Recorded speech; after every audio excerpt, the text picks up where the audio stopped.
So we're taking these, this is just one type of chord, major chord, and we said this little piece was in this big piece, and this little piece, which I can play with either finger, is in here. Okay, this one we really didn't show you last time, but this is like what we call, a lot of people might say, oh, it's my C form, but it's this little piece. So I have one little piece there, one there, one here. So if I wanted to play this little A, D, G, D, I'm doing it here. Middle four strings, right? Really just the D, G, and B strings are written.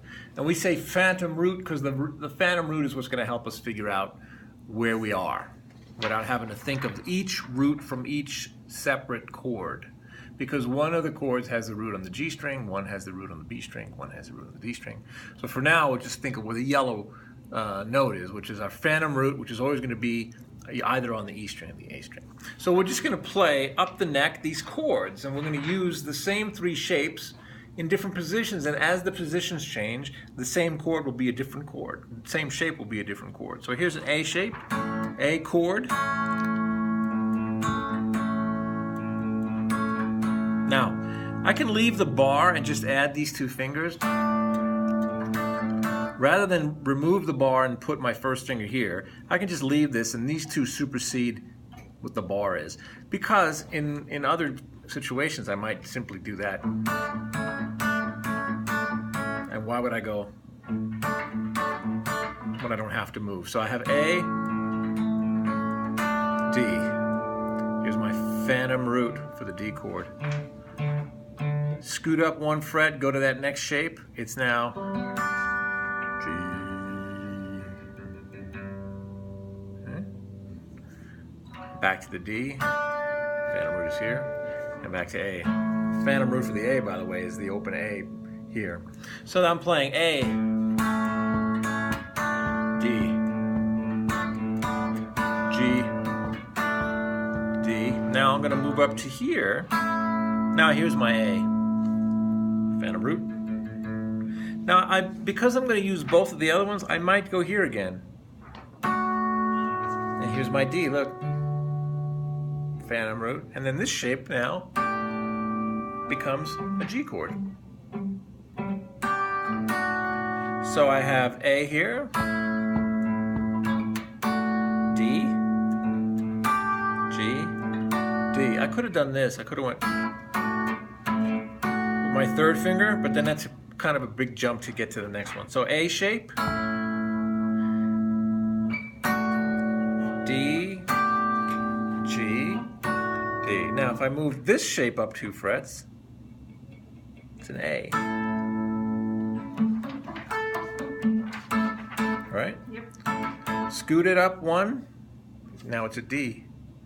And then if I flatten my third finger, it's a G. So I have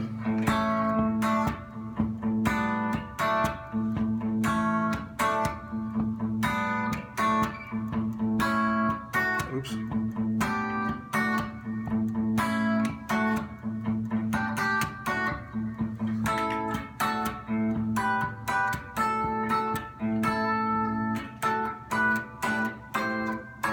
So it's all the same. It sounds like what a piano player might play. The one hand playing dun dun dun dun dun dun, and the chords moving with the other. We're moving by close voice leading, meaning I'm only moving from one shape, from one chord to the next by the slightest amount of movement. You know, if I did something like I'm really jumping further than I need to. So if you look at the difference between, you know, it's very pretty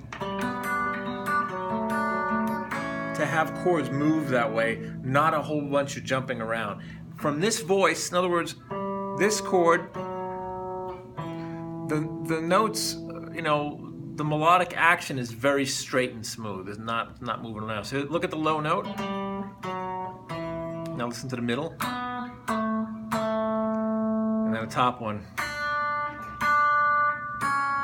See that? That note didn't even move between the first two chords. That's why you get...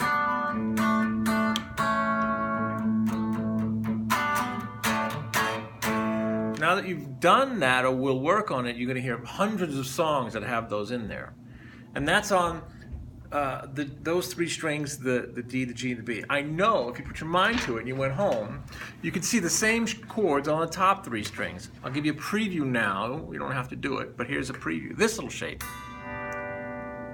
is like a little piece of this. So you're borrowing the E and D? I'm borrowing the top two. Okay. It's a piece of this. This is a piece of that one. And then this little shape looks like a D chord, except the root is there. Okay? So if I did something like the same thing, instead of going A, D, G, D, let's say I did D, G, C, G, like D. Vigorous. I mean, that's not easy to do. So if I use these shapes, I might go D, G, C, G.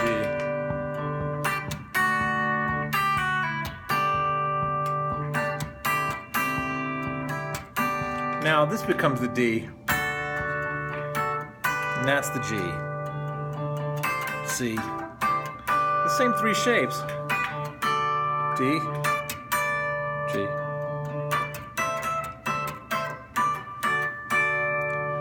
It's not super uncommon to hear that. Paul Simon, you'll